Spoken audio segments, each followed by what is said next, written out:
आइए सुनते हैं गोल्डन स्टोरीज। आज की कहानी है अनचाहे मेहमान। एक गांव में एक किसान अपनी पत्नी के साथ रहता था। वो बहुत सीधा सादा और भला आदमी था।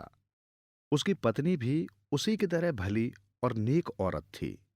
दोनों पति पत्नी घर आए मेहमानों की खूब खातिरदारी करते थे। पर उन्हें ऐसे मेहमान पसंद नहीं थे जो आने के बाद जाने का नाम ही न ले। वे चाहते थे कि मेहमान आएं मगर एक दो दिन रुककर वापस चले जाएं। मेहमान अगर ज्यादा दिन रुक जाते थे तो उन्हें अनावश्यक खर्च और परेशानी उठानी पड़ती थी। एक बार की बात है, किसान के यहाँ उसका साला अपनी पत्नी तथा बच्चों के साथ घूमने आया। किसान और उसकी पत्नी बहुत खुश हुए। दोनों ने उन लोगों की अच्छी खातिरदारी की। 2-3 दिनों के बाद उन लोगों को वापस लौट जाना था, लेकिन यहाँ की खातिरदारी देखकर उन लोगों ने कुछ दिन और रुकने का मन बना लिया। अब तो किसान और उसकी पत्नी सोच में पड़ गए, क्योंकि उनके रुकने से किसान को परेशानी होने लगी। बच्चों ने भी धमा चौकड़ी मचाकर नाक में दम कर दिया था। किसान और उसकी पत्नी ने सोचा, पता नहीं ये कब यहां से जाएंगे। 1 सप्ताह के बाद भी जब उन लोगों ने लौटने का नाम नहीं लिया, तो किसान ने एक उपाय सोचा। अगले दिन खेत जाते समय किसान ने अपने साले को एक कुदाल और टोकरी पकड़ाते हुए कहा, साले साहब, आज मजदूर नहीं आया है। मेरे खेत के पास एक गड्ढा है, उसे मिट्टी से भरना है। जरा आप मेरे साथ खेत पर चलिए। मैं मिट्टी काट काट कर दूंगा और आप टोकरी में डालकर गड्ढे में भरते जाइएगा। ये सुनकर किसान का साला थोड़ा सकपकाया। चाहकर भी वो इनकार नहीं कर पाया। उसे किसान के साथ जाना पड़ा। किसान के खेत के पास एक गड्ढा था। हालांकि किसान को उस गड्ढे से कोई लेना देना नहीं था, परंतु साले को सबक सिखाने के लिए उसने मिट्टी काटकर भरना शुरू कर दिया। मिट्टी ढो ढो कर कुछ ही देर में साले साहब का अंग अंग दुखने लगा।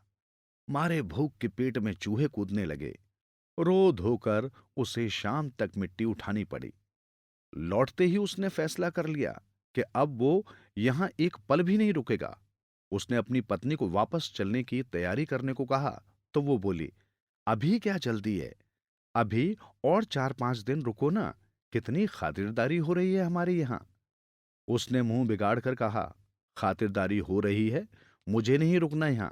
तुम्हें रुकना है तो महीने भर रुको। मैं तो कल सुबह ही यहां से चला जाऊंगा। सुबह हुई तो साला बिना कुछ खाए पिए ही वहां से चल दिया। साले की पत्नी बच्चों के साथ अभी भी जमी हुई थी।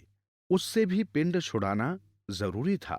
अगले दिन किसान की पत्नी झूठ मूठ कराती हुई बोली, भाभी, मुझे आज बुखार चढ़ाया है। मैं आज कोई काम न कर सकूंगी, खाना भी नहीं बना सकूंगी।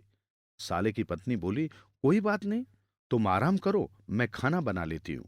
ये कहकर वो उठी और रसोई में जाने लगी। रुको भाभी, किसान की पत्नी ने उसे रोकते हुए कहा, खाना बाद में बनाना। पहले घर द्वार की झाड़ू से सफाई कर लो। कुछ गंदे कपड़े पड़े हैं, उन्हें भी धो डालना। 40 किलो गेहूं भी चक्की में पीसना है। साले की पत्नी काम में जुट गई। काम निपटाते निपटाते शाम हो गई। इस बीच वो भूखी प्यासी ही रही। भूख के मारे उसका बुरा हाल हो रहा था। किसी तरह रोते झींकते उसने सारा काम पूरा किया। उसे किसान की पत्नी का ये व्यवहार बेहद अखरा। उसने समझ लिया कि अब यहां से जाने में ही भलाई है।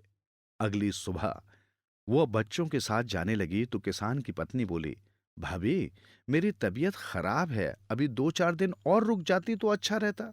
नहीं, अब मैं यहां नहीं रुकूंगी, मेरा घर जाना बहुत जरूरी है। ये कहकर वो बच्चों को साथ ले चल दी।